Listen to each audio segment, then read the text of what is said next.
ಜೆಡಿಎಸ್ನಿಂದ ದೂರ ಉಳಿದಿರುವ ಶಾಸಕ ಜಿಟಿ ದೇವೇಗೌಡ ಕೊನೆಗೂ ಜೆಡಿಎಸ್ ಮೇಲಿನ ಕೋಪಕ್ಕೆ ಕಾರಣ ಹೇಳಿದ್ದಾರೆ. ನನಗೆ ವಿರೋಧ ಪಕ್ಷದ ಸ್ಥಾನ ಕೊಡಲಿಲ್ಲ ಎಂಬ ಬೇಸರವಿದೆ. ನಾನು ಶಾಸಕ ಸ್ಥಾನಕ್ಕೆ ರಾಜೀನಾಮೆ ಕೊಟ್ಟು ಪಕ್ಷಾಂತರ ಮಾಡಿಲ್ಲ. ಹಿರಿಯನಾಗಿದ್ರೂ ನನಗೆ ಅವಕಾಶ ಕೊಡಲಿಲ್ಲ ಅಂತ ಅವರು ತಮ್ಮ ಕೋಪದ ಕಾರಣ ತಿಳಿಸಿದ್ದಾರೆ. ಜೆಡಿಎಸ್ ಕೋರ್ ಕಮಿಟಿ ಅಧ್ಯಕ್ಷನಾಗಿದ್ದ ನನ್ನನ್ನ ಕಡೆಗಾಣಿಸಿದ್ರು. ಸುರೇಶ್ ಬಾಬುಗೆ ಕುಮಾರಸ್ವಾಮಿ ಅಧಿಕಾರ ಕೊಟ್ಟರು. ಆ ಬಗ್ಗೆಯೂ ನನಗೆ ಅಸಮಾಧಾನ ಇದೆ.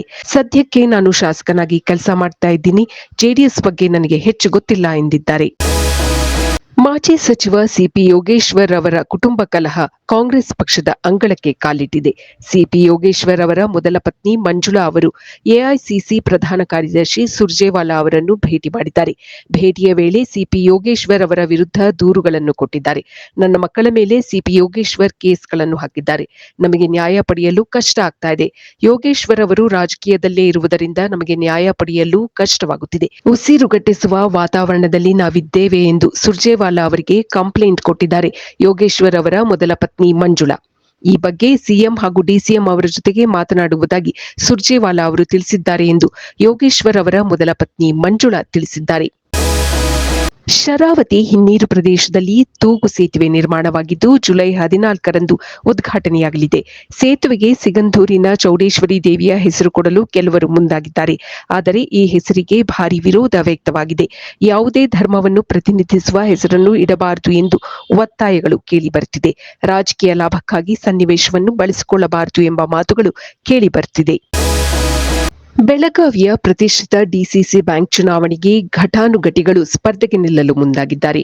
ಬೆಳಗಾವಿಯ ರಾಜಕೀಯ ಶಕ್ತಿ ಕೇಂದ್ರವಾಗಿದೆ ಡಿಸಿಸಿ ಬ್ಯಾಂಕ್. ಹಾಗಾಗಿ ಸಚಿವರ ಮಕ್ಕಳು, ಶಾಸಕರು ಸ್ಪರ್ಧೆಗೆ ಈಗಾಗಲೇ ಸಿದ್ಧತೆ ನಡೆಸ್ತಾ ಇದ್ದಾರೆ. ಇದೀಗ ಈ ಅಖಾಡಕ್ಕೆ ಸಚಿವ ಸತೀಶ್ ಜಾರಕಿಹೊಳಿ ಕೂಡ ಎಂಟ್ರಿ ಕೊಟ್ಟಿದ್ದಾರೆ. ಇನ್ನೇನು 6 ತಿಂಗಳಲ್ಲಿ ಬೆಳಗಾವಿಯ ಡಿಸಿಸಿ ಬ್ಯಾಂಕ್ನ ಚುನಾವಣೆ ನಡೆಯಲಿದೆ. ಆ ಚುನಾವಣೆಗೆ ಈಗಿನಿಂದಲೇ ತಯಾರಿ ಆರಂಭವಾಗಿದೆ. ಸದ್ಯಕ್ಕೆ ಜಾರಕಿಹೊಳಿ ಅವರ ಆಪ್ತ ಅಪ್ಪಾಸಾಬ್ ಕುಲಗುಡೆ ಅಧ್ಯಕ್ಷರಾಗಿದ್ದಾರೆ.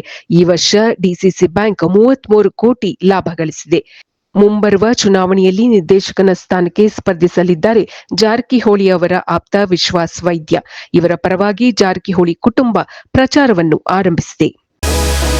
ಶಾಪಿಂಗ್ಗೆ ಹೋಗಿ ಮನೆಗೆ ಬಂದಿದ್ದ ಪತ್ನಿಯ ಜೊತೆಗೆ ಗಲಾಟೆ ನಡೆಸಿ ಕತ್ತು ಹಿಸುಕಿ ಕೊಲೆ ಮಾಡಿದ್ದ ಪತಿಯನ್ನು ಬೊಮ್ಮನಹಳ್ಳಿ ಠಾಣೆಯ ಪೊಲೀಸರು ಬಂಧಿಸಿದ್ದಾರೆ. ಹರೀಶ್ ಬಂಧಿತ ಆರೋಪಿ.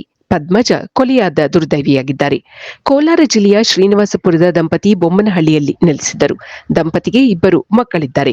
ಪದ್ಮಜ ಅವರು ಸಾಫ್ಟ್ವೇರ್ ಇಂಜಿನಿಯರ್ ಆಗಿದ್ದರೆ ಹರೀಶ್ ಸಿವಿಲ್ ಇಂಜಿನಿಯರ್ ಆಗಿ ಕೆಲಸ ಮಾಡುತ್ತಿದ್ದರು. ಹರೀಶ್ ಅವರು ಇತ್ತೀಚೆಗೆ ಕೆಲಸಕ್ಕೆ ಹೋಗುತ್ತಿರಲಿಲ್ಲ. ಮದ್ಯ ಸೇವಿಸಿ ಮನೆಗೆ ಬಂದು ಗಲಾಟೆ ಮಾಡುತ್ತಿದ್ದರು. ಹರೀಶ್ 10 ದಿನಗಳ ಹಿಂದೆ ಹೊಸ ಕೆಲಸಕ್ಕೆ ಸೇರಿದ್ದರು. ಜುಲೈ 6ರಂದು ಶಾಪಿಂಗಿಗೆ ಹೋಗಿ ಮನೆಗೆ ಬಂದಿದ್ದ ಪತ್ನಿಯೊಂದಿಗೆ ಜಗಳವಾಡಿದ್ದರು. ಇಬ್ಬರ ನಡುವಿನ ವಾಗ್ವಾದ ವಿಕೋಪಕ್ಕೆ ತಿರುಗಿ ಪತ್ನಿಯನ್ನು ಹರೀಶ್ ಕೆಳಕ್ಕೆ ಬೀಳಿಸಿ ಕತ್ತು ಹಿಸುಕಿ ಕೊಲೆ ಮಾಡಿದ್ದರು ಎಂಬುದು ತನಿಖೆಯಿಂದ ಗೊತ್ತಾಗಿದೆ. ಜೊತೆಗೆ ಕಾಲಿನಿಂದ ಕತ್ತನ್ನು ತುಳಿದಿರುವ ಶಂಕೆಯನ್ನು ಪೊಲೀಸರು ವ್ಯಕ್ತಪಡಿಸುತ್ತಿದ್ದಾರೆ. ಪೊಲೀಸರು ಪ್ರಕರಣವನ್ನು ದಾಖಲಿಸಿಕೊಂಡು ತನಿಖೆ ಮುಂದುವರೆಸಿದ್ದಾರೆ. ಇದು ಈ ದಿನದ ಸುದ್ದಿಗಳು. ನಿರಂತರ ಸುದ್ದಿಗಳಿಗಾಗಿ ವೀಕ್ಷಿಸುತ್ತಿರಿ ಜೀನಿ ನ್ಯೂಸ್. ನಮಸ್ಕಾರ.